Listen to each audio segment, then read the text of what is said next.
ዛሬ የማካፍለውን መልእክት በጸሎት የሚያገለግሉ የተባረኩ ወንድሞች እያነበቡት ነበር። ማቴዎስ 17 ከ14 እስከ 21 ያለውን ክፍል አነባለሁ። ማቴዎስ 17 ከ14 እስከ 21። ወደ ሕዝቡም ሲደርሱ አንድ ሰው ወደ እሱ ቀረበና ተንበርክኮ ጌታ ሆይ ልጄን ማርልኝ፣ በጨረቃ እየተነሳበት ክፉኛ ይሰቃያልና፣ ብዙ ጊዜ በእሳት ብዙ ጊዜም በውሃ ይወድቃልና፣ ወደ ደቀ መዛሙርትህም አመጣሁት ሊፈውሱትም አቃታቸው አለው። ኢየሱስም መልሶ የማታምን ጠማማ ትውልድ ሆይ እስከ መቼ ከእናንተ ጋር እኖራለሁ? እስከ መቼስ እታገሳችኋለሁ? ወደዚህ ወደ እኔ አምጡት አለ። ኢየሱስም ገሰጸው፣ ጋኔኑም ከሱ ወጣ። ብላቴናውም ከዚያ ሰዓት ጀምሮ ተፈወሰ። ከዚያ በኋላ ደቀ መዛሙርቱ ብቻቸውን ወደ ኢየሱስ ቀረቡና እኛ ልናወጣ ያልቻልን ስለምን ነው አሉት። ኢየሱስም ስለ እምነታችሁ ማነስ ነው። እውነት እውነት እላችኋለሁ የሰናፍጭ ቅንጣት የሚያህል እምነት ቢኖራችሁ ይህን ተራራ ከዚህ ወደዚያ እለፍ ብትሉት ያልፋል፣ የሚሳናችሁም ነገር የለም። ይህ አይነት ግን ከጸሎትና ከጦም በቀር አይወጣም አላቸው። የቱ ይህ አይነት ግን? የመልእክቴ ርዕስ ነው። ይህ አይነት ግን ከጸሎትና ከጦም በቀር አይወጣም። እንጸልይ።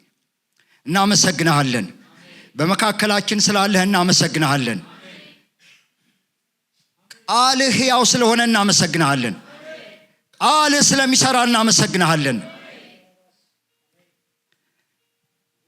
ጌታ ሆይ ልባችን ሰፍቶ አእምሯችን ተከፍቶ ጆሮአችን ነቅቶ አንተን መስማት እንድንችል ጸጋህ ይብዛልን። ደግሞ እንጸልያለን። ክፉ አይወድም፣ ቃልህን ይጠላል። ቃልህም ክፉን ይወገዋል፣ ይጠላዋል። በቃል ሰይፍ የተመታ ይሁን፣ በጌታ በኢየሱስ ስም የተዋረደ ይሁን። ጌታ ሆይ በመካከላችን ለእያንዳንዳችን በሚሆን መልእክት ተገናኘን፣ በጌታ በኢየሱስ ስም። እንደሰማነው የ40 ቀን ጾም ጸሎት ጀምረናል። ጳጉሜ 3 ድረስ እንቀጥላለን። ዛሬ በማለዳ ጀምረናል። በዚህ የጾም ጸሎት ጊዜያችን ልናስበው የሚገባ መልእክት እንደ ቤተ ክርስቲያን ለማስተላለፍ ነው። አሁን ያነበብኩት ክፍል ማቴዎስ 17 ላይ የሚገኝ ነው። ግን ሌሎች ወንጌል ጸሐፊዎች እንደምታውቁት ማቴዎስ ብቻ አይደለም፣ ማርቆስም ወንጌል ጽፏል፣ ሉቃስም ወንጌል ጽፏል። እነዚህ በተለይ ሶስቱ ማርቆስ፣ ሉቃስና ማቴዎስ ተመሳሳይ ወንጌላት ይባላሉ። ይሄ ታሪክ በሶስቱም ተመሳሳይ ወንጌላት ውስጥ ይገኛል።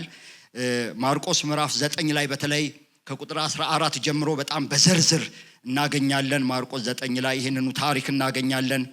እኔ ማቴዎስን ነው እንጂ ያነበብኩት። ሉቃስ 9 ላይ በመጠኑ እናገኛለን ከ37 እስከ 43 ድረስ።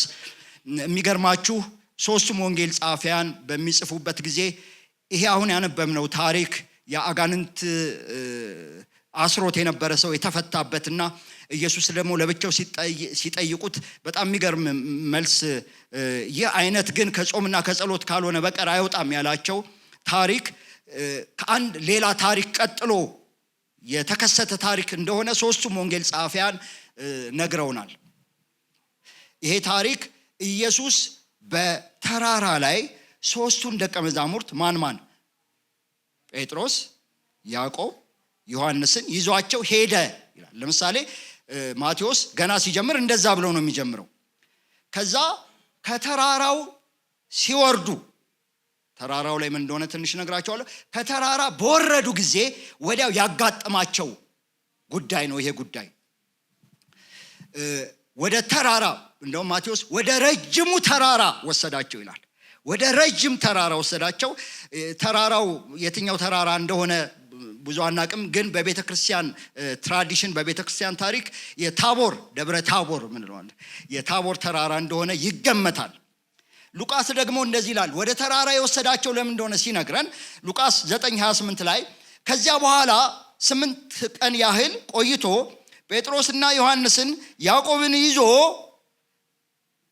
ሊጸልይ ወደ ተራራ ወጣ ይላል። ምን ሊያደርግ? አረ ስሙ፣ ምን ሊያደርግ ወጣ? ሊጸልይ። ሃይኪንግ አይደለም፣ የተራራ ለመዝናናት አይደለም ሄደው። ምን ለማድረግ? ሊጸልይ። ጴጥሮስን፣ ዮሐንስን፣ ያዕቆብን ይዞ ሊጸልይ ወጣ ይልና ቁጥር 29 ላይ ይኸው በጣም ስሙ፣ በጣም የሚገርም ነው። ሲጸልይም የፊቱ መልክ ተለወጠ ይላል። ምን ሲያደርግ? ቁጭ ብለው ሲያወሩ አይደለም። ምን እያደረገ? ሲጸልይ የፊቱ መልክ ተለወጠ፣ ልብሱም ተብለጭላጭ ሆነ፣ ነጭ ሆነ ይላል። ስለዚህ ወደ ተራራው የወጡት ለአንድ ጉዳይ ነው። ለምንድን ነው? ለመጸለይ ነው። ጸሎት በጣም አስፈላጊ ነገር ነው እና ተራራ ላይ ኢየሱስ በሚጸልይበት ጊዜ በጌታ በኢየሱስ ስም ይሆንልን ይሄ ጸሎታችን ማንነታችን ላይ ለውጥ እንዲያመጣ ማለት ነው። ኢየሱስ በሚጸልይበት ጊዜ የፊቱ እንደ ፀሐይ አበራ፣ ልብሱ እንደ ብርሃን ነጭ ሆነ። ከዛ በኋላ ደግሞ ሙሴና ኤልያስ መጡ እየጸለዩ በተራራ ላይ ያለ ሙሴና ኤልያስ መጡ። እኔ በጣም የገረመኝ ሙሴን ኤልያስንና ኢየሱስን አንድ የሚያደርጋቸው በጾም ጸሎት ጉዳይ አንድ የሚያደርጋቸው ነገር አለ። ምንድን ነው? ኤልያስም ሙሴም ኢየሱስም 40 ቀንና ሌሊት ጾመዋል እና ተገናኙ ሶስቱም በዛ ተራራ ላይ። ሙሴ መጣ፣ ኤልያስ መጣ። ሶስቱን ደቀ መዛሙርት ብሩህ ደመና ሸፈናቸው። ደቀ መዛሙርቱ በፍርሃት ወደቁ። ከሰማይ ድምፅ መጣ፣ ሰማይ ተከፈተ። ሰማይ ተከፍቶ እሱን ስሙት የምወደው ልጄ እሱ ነው የሚል ድምፅ መጣ። ኤልያስን አይደለም የሚሰሙት፣ ሙሴንም አይደለም የሚሰሙት፣ በጣም የተከበሩ ናቸው። እሱን ስሙት። ማንን? የምወደውን ልጄን ኢየሱስን ስሙት። እና ጴጥሮስ ወዲያው ፕሮፖዛል ሰርቶ አቀረበ። ታውቃላችሁ ጴጥሮስ በጣም ፈጣን ነው። ፕሮፖዛል አቀረበ ለኢየሱስ። እንግዲህ 3 ዳስ እንጣል አለ። 3 ዳስ እንጣልና ለኛ እንደውም ሉቃስ በዚህ መሆን መልካም ነው አለ ይላል። 6 ናቸው። ፕሮፖዛሉ ለ3 ዳስ ነው የቀረበው እና እኔ ዝም ብዬ ስገምት ጴጥሮስ ዳሱ ቢሰራ ኖሮ ኢየሱስ ዳስ ውስጥ ነው የምኖረው የሚለው እሱ ይመስለኛል። እኔ ነኝ ሐሳቡን ያመጣሁት የሚል ይመስለኛል። ብቻ በዚህ መሆን መልካም ነው አለ። ኢየሱስ እዛ ታች ስራ አለን አለ። ኢየሱስ የሆነ ሰው አይቷል። ሲፈታ ነፃ ሲወጣ ያየው ሰው አለ እና ተራራው በጣም አስደናቂ ነው። ትልቅ ሪቫይቫል ተነስቷል ተራራ ላይ። አብ እየተናገረ ነው። እነ ሙሴ መጥተዋል። ደመና ወርዷል። የኢየሱስ ፊት ተቀይሯል፣ ተለውጧል። በዚህ አስደሳች ጊዜ ከተራራው በታች ደግሞ የተጨነቁ 9 ደቀ መዛሙርት 12 ናቸው አይደል? ደቀ መዛሙርቱ 9ኙ ታች ነው ያሉት፣ 3ቱ ከኢየሱስ ጋር ነው ያሉት። እታች ያሉት በጣም በአስቸጋሪ ሁኔታ ውስጥ ነው የሚያልፉት የነበረው። እንደውም በጣም ማርቆስ ምን ይላል? ምዕራፍ 9 ቁጥር 14 ላይ ኢየሱስ ከተራራ እንደወረደ የሄደ ወዴት ነው? ወደ ደቀ መዛሙርቱ ነው። እና ደቀ መዛሙርቱ በመጣ ጊዜ ምን ሲያደርጉ አገኛቸው ይላል? ብዙ ሕዝብ ከቧቸው። አስባችሁታል? 9ኙን ብዙ ሕዝብ ከቧቸው። ብዙ ሕዝብ ከቧቸው ብቻ አይደለም፣ ጻፎችም ከእነሱ ጋር ሲከራከሩ አየ ይላል። አይገርም? ብዙ ሕዝብ ከቧቸዋል። ጻፎች ማለት የብሉይ ኪዳን መጽሐፍ የሚጽፉ ቴዎሎጂያን ናቸው፣ የሥነ መለኮት ሰዎች ናቸው፣ አስተማሪዎች ናቸው። በነገራችን ላይ በክርክር አታሳምኗቸው እና ምን እንደሚከራከሩ መጽሐፍ ቅዱስ አይነግረንም። 3ቱም ወንጌል ጻፊዎች ክርክሩን አልጻፉልንም። ግን ሊሆን የሚችለው አንድ ያልተፈወሰ አጋንንት ያልወጣለት የሚሰቃይ ልጅ አለ እና ደቀ መዛሙርቱ ሊያወጡለት አልቻሉም። ስለዚህ ክርክሩ የሚሆነው አይ ስሙ አይሰራም ሊሆን ይችላል። ኢየሱስ ስራ አቁሟል ሊሆን ይችላል። የጸጋ ስጦታዎች ቆመዋል ሊሆን ይችላል። አላናቅም። ግን እየተከራከሩ አስጨንቀዋቸው ነበረ።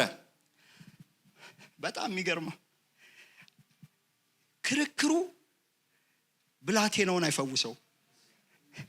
የፈለገ ብትፈላሰፉ ጻፎችን ብታሳምኗቸው ወይም ጻፎች ቢያሳምኗችሁ አጋንንቱ አይወጣም። ተማምናችሁ ትለያያላችሁ እንጂ ልጅየው እንደታሰረ ብላቴናው እንደዛው ወደ እሳትና ወደ ውሃ ውስጥ አጋንንት እንደፈለገ ሲጫወትበት ይቀጥላል። እንዲከራከሩ ሳይሆን እንዲጸልዩ ነው ኢየሱስ የጠራቸው። ልክ ኢየሱስ ከተራራ በወረደ ጊዜ ደነገጡ ይላል። ለምን ደነገጡ አላውቅም። ህዝቡ ሁሉ ደነገጠ። ወደ ኢየሱስ ሄደ፣ ሮጠው እጅ ነሱት። ከዛ ኢየሱስ መጣ። ቀጥታ የሄደው ወደ ማን ነው? ህዝቡን አለፈ፣ ደቀ መዛሙርቱን አለፈ። ማንን ነው ያናገረው ይላል? ጻፎችን አናገራቸው። ጻፎችን እንደዚህ አላቸው፣ ስለምን ትከራከሯቸዋላችሁ አላቸው ይላል። ሲያስጨንቋቸው የነበሩትን፣ ትንፋሽ አሳጥተዋቸው የነበሩትን ኢየሱስ መጣ። ኢየሱስ ይምጣልን። አሜን። ስለምን ትከራከራላችሁ? ተጋፈጠላቸው ኢየሱስ። አልቻሏቸውም፣ አይችሏቸውም። ኢየሱስ ይጋፈጥላችሁ። ባልቻላችሁት ነገር፣ ባስጨነቃችሁ ነገር፣ ተከራክራችሁ ማሸነፍ በማትችሉበት ነገር ላይ ኢየሱስ መጥቶ ስለምን ትከራከራዋለህ ይበልላችሁ።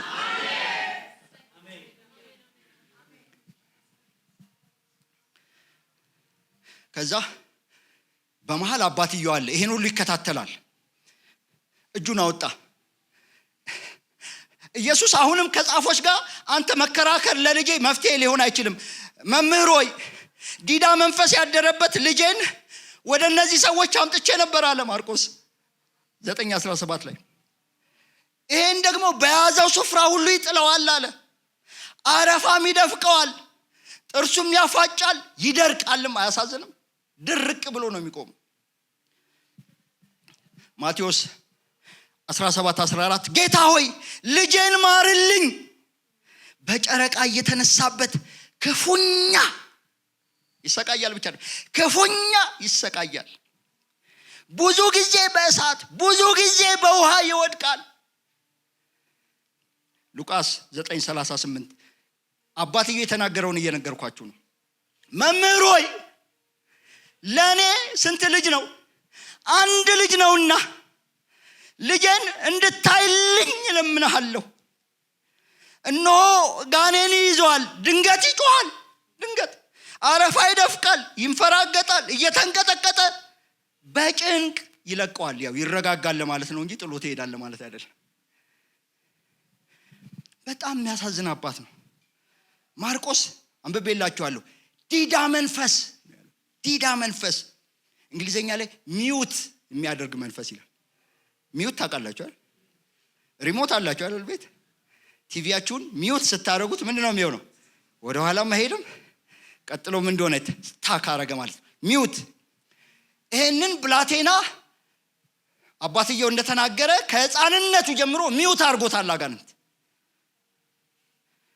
ሉቃስ ደግሞ የሚለው አንድ ልጅ ነው። በአንድ ልጅ መፈተን አይከብድም? አንድ ልጄ ነው አለ። ማቴዎስ ሁኔታውን ሲገልጽ እንዴት ነው ያለው? ብዙ ጊዜ በእሳት ብዙ ጊዜ በውሃ ይወድቃል። መትረፉ እናንተ ሰዎች አትሙት ያላት ነፍስ ይላል ሰው። እሳት ውስጥ ገብተህ ከእሳት ተርፈህ፣ ውሃ ውስጥ ጥሎ ከውሃ ወጥተህ ኢየሱስ ጋር መምጣት በራሱ እድል ነው። በነገራችን እኛ ብዙ ጊዜ ተርፈን የመጣን ሰዎች ነን። ስለዚህ ኢየሱስን እንወደዋለን፣ ደግሞ እናከብረዋለን። ከብዙ አደጋ ተርፎ የመጣ ልጅ ነው ይሄ ልጅ። ከእሳት የተረፈ ልጅ ነው። እንዲያወጡለት ለደቀ መዛሙርት ነገርኳቸው፣ ለመንኳቸው፣ አልቻሉም፣ አቃታቸው። እነሱም ያሳዝናሉ። መንፈሳዊ እርዳታ ፈልጎ መጥቶ አንድ ሰው ልትረዱት ሲያቅታችሁ፣ መንፈሳዊ እርዳታ ደግሞ መፍትሄ እንደሆነ እያወቃችሁ ሳትችሉ ስትቀሩ ልብ አይሰብርም? ይሰብራል። ደግሞ ቃል አላቸው። ደግሞ ከዚህ ቀደም ማቴዎስ 10 ላይ ምን ብሏቸዋል? 12ቱንም ጠርቶ 3ቱን ብቻ አይደለም 12ቱንም ጠርቶ እንዲያወጧቸው በርኩሳን መናፍስት ላይ ደዌና ሕመምን ሁሉ እንዲፈውሱ ስልጣን ሰጣቸው የሚል ቃል አላቸው። ልምምዱም አላቸው። ኢየሱስ ልኳቸው አጋንንትን አውጥተውም ያውቃሉ። አጋንንትም ተገዙልን ብለው ያውቃሉ። ኢየሱስ የማታምን ትውልድ ሆይ፣ ጠማማ ትውልድ ሆይ፣ የተለያዩ ነገሮች ናቸው። የማያምኑም አሉ፣ ደግሞ የሚያጣምሙም ደግሞ አሉ። የባሰባቸው መስማት የማይፈልጉ አሉ። እስከ መቼ ታገሳለሁ። ወደኔ አምጡት አለ ኢየሱስ። እስቲ ወደኔ አምጡት በሉ። አረ ድገሙት፣ ወደኔ አምጡት በሉ። ደስ አይልም? በማንም የማይረታ ብለን የዘመርንለት ኢየሱስ እንደዚህ ያለ ኢየሱስ። ወደሱ አመጡት ይላል። እስቲ ለጴጥሮስ ስጡት። ጴጥሮስ በጣም መንፈሳዊ ልምምድ ውስጥ ስለነበረ ደመና አይቶ ስለመጣ እሱ ይሞክረው አላለም። ወደኔ አምጡት አለ ኢየሱስ። ወደ ኢየሱስ እናመጣዋለን። በዚህ በጾም ጸሎት ማናመጣው ጉድ የለም ባይዘው። በዚህ የጾም ጸሎት ጊዜያችን በጣም ብዙ አስቸጋሪ ነገሮችን እንዲህ ያለው ግን አይደል ያለው ኢየሱስ፣ እንዲህ ያለው ግን የተባሉትን ነገሮች ሁሉ ወደ ማን? ወደ ኢየሱስ። ወደ ኢየሱስ ገና ባየው ጊዜ መንፈስ ወዲያው አንፈራገጠው። ወደ ምድር ወድቆ አረፋ እየደፈቀ ተንፈራፈረ። ኢየሱስ አባቱን አናገረው። ከያዘው ስንት ዘመን ነው አለው። አረ ከሕፃንነቱ ጀምሮ ነው። አባትየው ቢቻልህ ዘንልን እርዳንም አለ አባትየው። ምን ማለት ነው ታውቃላችሁ? እነሱ አልቻሉ። ቅድም አንተም ሞክረው ማለት ነው። እነሱ አልቻሉም፣ አምጥቼው አልቻሉም። አንተ ደግሞ ከቻልክ እርዳን። የሚረዳን እንደው የለም። ዘጠኙም ብለው ሞክረው አቅቷቸዋል። ቢቻልህ እርዳን ሲለው ኢየሱስ ቢቻልህ ትላለህ ወይ አለ። ኢየሱስ ቢቻልህ አይባልም፣ ኢየሱስ ይችላል። እስቲ ኢየሱስ ይችላል በሉ። ወዲያው ጮኸ። መለስ አለ አባትየው። በጣም ከባድ ችግር ውስጥ ነው ያለው። አባትየው ጮኸ፣ አለማመኔን እርዳው። አምናለሁ ግን አለማመኔን እርዳው። ኢየሱስ እንዳለው ታውቃላችሁ? አንተ ዲዳ ደንቆሮ መንፈስ፣ ሚውት ያደረክ፣ የዚህን ብላቴና ህይወት ያቆምክ፣ ተስፋ ቢስ ያደረክ፣ ከንቱ ያደረክ ከሱ ውጣ፣ ከሱ ውጣ። ቀጥሎ ምን እንዳለው ታውቃለህ? ከእንግዲህም አትግባበት። ከሱ ውጣ፣ ከእንግዲህም አትግባበት። ከሱ ውጣ፣ ከእንግዲህም አትግባበት። ውጣ ብቻ ሳይሆን መመለስ አትችልም። መልሰ ሪሞት ማንሳት አትችልም። መልሰ ማበላሸት አትችልም። መልሰ መግባት አትችልም። መመላለስ አትችልም። የተመላላሽ መንፈስ በኢየሱስ የሚመታ፣ ከእንግዲህም አትግባበት። እጅግ አንፈራግጦት ወጣ። እንደውም ብዙ ሰዎች ይላል የሞተ መሰላቸው። ኢየሱስ ግን ይላል እጁን ይዞ አነሳው። ኢየሱስ ከዛ በኋላ ሉቃስ እንደዚህ ይላል፣ እጁን ይዞ አነሳውና ለአባትየው ሰጠው ይላል። መልሶ ይስጠን፣ ፈውሶ ይስጠን፣ ዳሶ ይስጠን፣ ነፃ አውጥቶ ይስጠን። ፕሮግራሙ በዚህ ሁኔታ ተጠናቀቀ። ይሄኛው ፕሮግራም አይደለም፣ የፈውሱ ፕሮግራም ተጠናቀቀ። ደቀ መዛሙርቱ ወደ ቤት ሲሄዱ በልባቸው የሚያስቡት ነገር አለ። እኛ ያልቻልነው ለምንድን ነው? ምንድነው የጎደለን? ስልጣን ተሰጥቷቸዋል ተብለናል። ከዚህ በፊት አውጥተናል። ከዚህ በፊት ተሳክቶልናል። ዛሬ አልተሳካልን ለምንድን ነው? እኛ ልናወጣ ያልቻልነው ለምንድን ነው? ቤት ሲደርሱ በፍጥነት ኢየሱስን አላስቀመጡትም። እኛ ልናወጣ ያልቻልነው ለምንድን ነው? ይኸውላችሁ ልጆቼ፣ ችግሩ የሰነበተ ስለነበረ ነው። ከልጅነቱ ጀምሮ እየታመመ ስለነበረ ነው አላላቸውም። አባቱ ደግሞ እርዳኝ ቢቻልህ ሲል ሰምታችኋል። እና ደግሞ አባትየው እምነት ስለጎደለ፣ እንደዛ ነው አይደል የምንለው እኛ፣ እምነት ስለጎደለው ነው። አይዟችሁ ተረጋጉ አላላቸውም። ለምን እንደሆነ ማወቅ ትፈልጋላችሁ? አዎ፣ እንግዲያውስ ስለ እምነታችሁ ማነስ ነው። ስለዚህ ተራራ የሚያክል እምነት ነው የሚያስፈልገን፣ በጣም ከባድ ረጅም እምነት ነው የሚያስፈልገን ብለው ሲያስቡ ወዲያው ምን አላቸው? የሰናፍጭ ቅንጣት የሚያህል እምነት ቢኖራችሁ አላቸው። አሁን ጸሎት ላይ 3-4 እዛም ቢሮ አንድ ሌላ ፕሮግራም ነበረኝ፣ እየሰማው ነበር ይሄ ቃል ሲነበብ።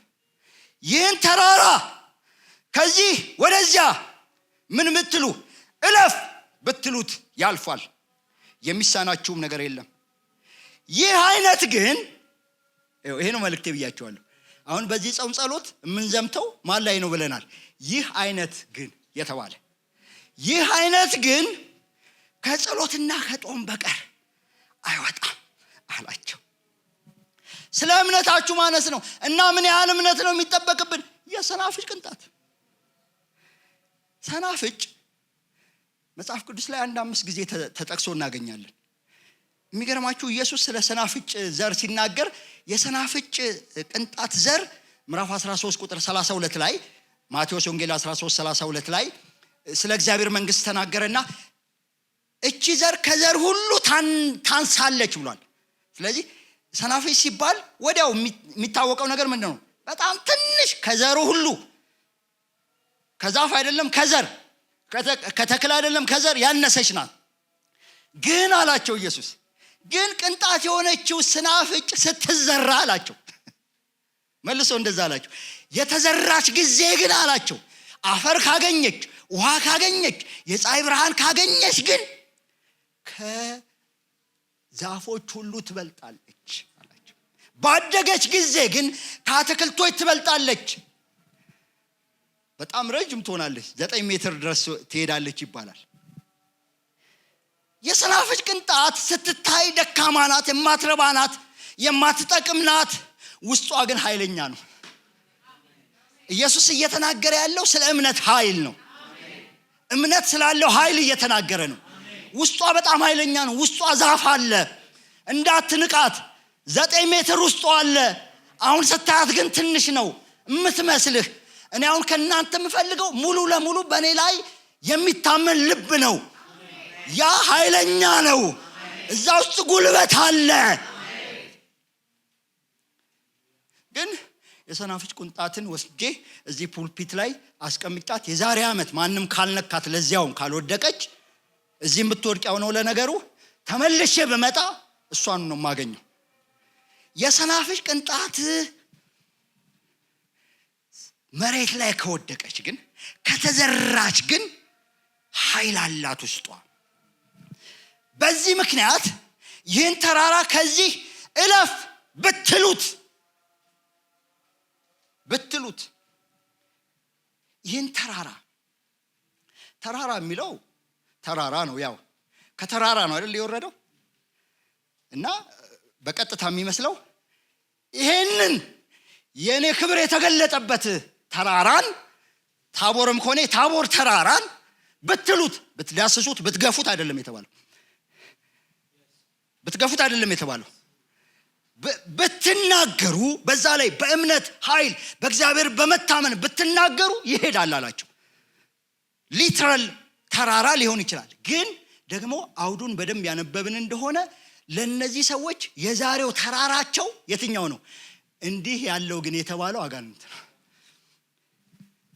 የጠየቁትም ስለ ተራራ ሳይሆን ስለ ጋኔኑ ነው የጠየቁት። ስለዚህ ተራራን እያሳየ የሚነግራቸው ስለ አቃታቸው ነገር ነው፣ ስላልቻሉት ነገር ነው፣ ስለ አንንቀሳቀስ ስላላቸው ነገር ነው፣ ከአቅማቸው በላይ ስለሆነው ነገር ነው፣ ከችሎታቸው በላይ ስለሆነው ነገር ነው እየነገራቸው ያለው። ነፃ የማውጣት ተራራ ነው ፊት ለፊታቸው የቆመው። ቤተክርስቲያን ለዚህ ተዘጋጅታለች። የዚህ ቤተክርስቲያን አባላት ላትሆኑ ትችላላችሁ፣ ግን በአገልግሎት እየተካፈልን ነው። አብረን 40 ቀን ጾም ጸሎት እናደርጋለን። ተራራውን የሚወረውር ጾም ጸሎት። እንዲህ ያለው ግን ከተባለው ነገር ጋር እንጋፈጣለን። እንደ ቤተሰብ፣ እንደ ግለሰብ፣ እንደ ክርስቲያን፣ እንደ ሀገራችን በጌታ ፊት እንቆማለን። ልባችንን የሰናፍጭ ቅንጣት የምታከለውን እምነታችንን ሙሉ ማንነታችንን ይዘን በጌታ ላይ እናደርጋለን። ተራራው ይሄዳል። አንገት ያስደፋን ይሄዳል። ለምን ያስባለን ይሄዳል። ሞክረን ያቃተን ይሳካል። በሕዝብ ፊት ያዋረደን ያሸማቀቀን ይሸማቀቃል። እንዲህ አይነቱ ግን ጾም ጸሎት የሚመጣው አሁን ነው። እንግዲህ በጾም ጸሎት ካልሆነ በስተቀር ምን ማለት መሰላችሁ? የሰናፍጭ ቅንጣት ቅድም እንዳልኳችሁ እዚህ ጋር ከተቀመጠች ምንም አሰራም። ጾም ጸሎት ውስጥ ከገባሽ ግን እምነት ያድጋል። ጾም ጸሎት በነገራችን ላይ ትዕቢት የለበትም። ጾም ማለት ራሱ ራስን ማዋረድ ነው። በነገራችን ትርጉሙ ራስን ማዋረድ ነው። ራሳችንን ስናዋርድ በጸሎት በጾም በሱ ላይ ስንታመን ተራራውን በሰራው ላይ ስንታመን ተራራችን ዛሬ ያነበብነው የመጽሐፍ ቅዱስ ክፍል ዘካርያስ ላይ እንደነገረን ተራራችንን ያናግረዋል፣ ደልዳላ ሜዳ ያደርገዋል። ስለዚህ እምነታችን ጸሎቱ ሲገባ፣ እምነታችን ጾሙ ሲገባ፣ ራሳችንን ስናዋርድ አለመቻላችንን ድካማችንን በጌታ ፊት ስናነጥፈው፣ ስንጾም ስንጸልይ ሰናፍጯ ትወጣለች፣ አምልጣ ትወጣለች፣ አልፋ ትወጣለች፣ ተራራ ታንቀሳቅሳለች። ይኸውላችሁ በክርክር አይፈታም። ጻፎች ብትከራከሩ፣ ፌስቡክ ላይ ብትጽፉባቸው አልቆመም ቆሟል ስጦታ አይሰሙህም። ቢሰሙህም ለልጁ ምንም አይጠቅመውም። ላለንበት ነባራዊ መንፈሳዊ ችግር ምንም መፍትሄ የለውም። መፍትሄው ምንድነው? ወደ ጓዳ መግባት ነው፣ መጾም ነው፣ መጸለይ ነው። ከዛ በኋላ እንዲህ ያለው ግን ይመታል።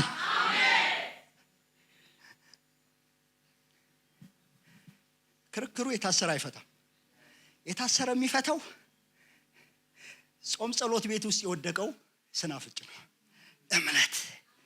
እምነታችን በጌታ ላይ ሲሆን በጣም ብዙ ተራሮች እንደሚናዱ ነው የሚታይ። በቤተሰብ ደረጃ፣ በማህበረሰብ ደረጃ፣ በሀገር ደረጃ ጌታ መንፈስ ቅዱስ የሚሰራው ስራ እንዳለ ነው የሚታየኝ። እኔ አሁን የሚታየኝ እንዲህ ያለው ግን ምንም አይደለም ሲባል፣ እንዲህ አይነቱ ግን ለተባለው ጉዳያችን መፍትሄው ጓዳችን ውስጥ ነው ያለው። ጾም ጸሎታችን ውስጥ ነው ያለው። እኛ በጾም በጸሎት እንድትመኩ እየመከርናችሁ አይደለም፣ ነግሬያችኋለሁ። ጾም ጸሎት እንደውም ትምክት ያጠፋል። እኔ ሆነ ሰሞኑን ጾም ጸሎት ገባው በአንድ ርዕስ ላይ ጌታ የሰራው ማን እንደሆነ ታውቃላችሁ? ራሴን ነው የሰራው። ለጌታ ስራ እንቅፋት ማንም ሊሆንባችሁ አይችሉም ከራሳችሁ በስተቀር። ጾም ጸሎት ደግሞ በቃ መዋረድ ነው። የምትዋረዱት በጌታ ፊት ነው። ጋኔሉ ፊት ከመዋረድ ኢየሱስ ፊት መዋረድ ያዋጣል። ኢየሱስ ፊት የተዋረደ ጋኔሉን ያዋርዳል። እንዲህ አይነቱን የተባለውን ያዋርዳል። ምንም ችግር የለውም። አንዳንዶቹ እንዲህ ያለው ግን ያለው ለተራራው ነው ይላሉ። ተራራው ሆነ ጋኔኑ ያው ናቸው። ደንቃራ ናቸው። አልንቀሳቀስ ያሉ ናቸው። አልገፋ ያሉ ናቸው። አላስኬድ ያሉ ናቸው። አላሳልፍ ያሉ ናቸው። አገልግሎታችንን ያቀጨጩ ናቸው። ዛሬ በጌታ በኢየሱስ ስም ይህን ቃል እናውጃለን፣ ይመታሉ። ስለዚህ ገብታ እለፍ ማለት ነው። እለፍ ብትሉት ያለው ኢየሱስ ነው። በነገራችን ተባብራችሁ ብትገፉት ሳይሆን ተባብራችሁ በእምነት በጾም በጸሎት ውስጥ ሆናችሁ ምን ብትሉ እስቲ እለፍ በሉ፣ እስቲ እለፍ በሉ። አላሳልፍ ያለን እንዲያልፍ። ስለዚህ 40 ቀን ሰርቪስ እንገባለን ማለት ነው። ሰርቪስ የመኪና የጋራጅ ቋንቋ ነው። እሺ ጋራጅ ታውቃላችሁ? ሰርቪስ መኪናችሁ ሲደክም፣ ጉልበት ሲያጣ ሲንተፋተፍ ጋራጅ ተወስዱና ምን ታስቀይራላችሁ? ዘይት ይቀየራል። ከዛ ሲወጣ እንደ አዲስ መኪና ይነዳል። አንዳንድ ጋራጅ ሰራተኞች ይሞክሩታል። በጣም ጉልበቱ ተመልሷል ይላሉ። ይኸውላችሁ ጾም ጸሎት ይሄን ነው የሚያደርገው። እምነት ያለበት አሁን እንዴት እንደተገናኘ ታውቃላችሁ? እምነት፣ ጾም፣ ጸሎት አንድ ላይ ናቸው። ምንድነው የሚያደርጉት? እንዲህ ያለውን ግን ይመቱታል። ጉልበት እናገኛለን። ኃይላችን ይታደሳል። ጉልበታችን ይታደሳል። ስለዚህ ፊልትሮ መቀየር አለበት። ይሄ የእግዚአብሔርን ቃል ራሱ ምን ሰማበት እዚህ ማጣሪያው ራሱ ተቀይሮ የእግዚአብሔርን ቃል በንቃት የእግዚአብሔርን ቃል በመውደድ ተራራውን እያናገርን በእግዚአብሔር መንፈስ እያናገርን በእግዚአብሔር ቃል እያናገርን በእምነት እያናገርን ይሄን ተራራ ከዚህ ተነሳ ወደዚያ ሂድ ብትሉት እለፍ ብትሉት እስቲ እለፍ።